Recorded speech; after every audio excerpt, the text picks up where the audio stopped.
यह बात चंदनपुर गांव की है। उस गांव में एक रमेश नाम का व्यक्ति रहता था जो बहुत ही अमीर था। उसके पास पैसे की कोई कमी नहीं थी। एक दिन रमेश अपनी पत्नी से कहता है, अरे सुनती हो, हमें किसी काम से 2 दिन के लिए शहर जाना होगा, इसलिए तुम जो भी कीमती सामान है उसे जल्दी से बैग में भर लो। वह सारी कीमती चीज़ों को बैग में रख लेती है, परंतु पैसा रखना भूल जाती है और वहाँ से चली जाती है।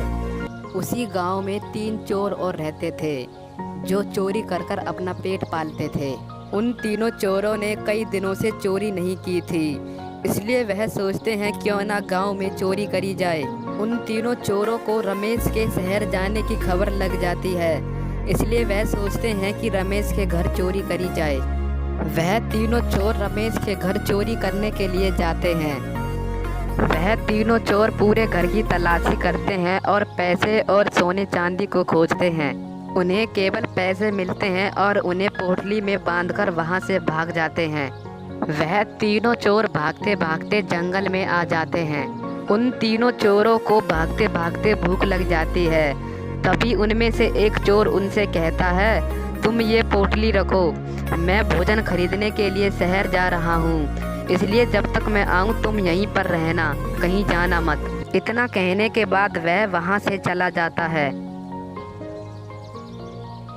वह भोजन खरीदने के लिए शहर में आ जाता है और दुकान के अंदर आता है। उसे बहुत भूख लगी थी, इसलिए वह खाने का ऑर्डर देता है और पेट भरकर खाना खाता है। खाना खाते समय उसके मन में एक उपाय आया। उसने सोचा कि खाने में मैं जहर मिला दूंगा, जैसे ही वह खाना खाएंगे मर जाएंगे और पैसे को मैं ले लूँगा। वह भोजन को पैक करवाकर वहाँ से चला जाता है। जहर खरीदने के लिए वह दवाई खाने जाता है। वह दवाई खाने से जहर की बोतल खरीदता है। दवाई खाने वाला उसे जहर की बोतल लाकर दे देता है। जहर की बोतल खरीदने के बाद वह वहां से चला जाता है। रास्ते में वह चोर भोजन में जहर मिला देता है और जंगल की ओर चला जाता है। इस बीच उन 2 चोरों ने उस तीसरे चोर को मारने का फैसला किया। उन दोनों ने सोचा, क्यों ना हम तीसरे चोर को मारकर पैसे को आधा आधा बांट लें। अभी तीसरा चोर खाना लेकर वहां पर आ जाता है।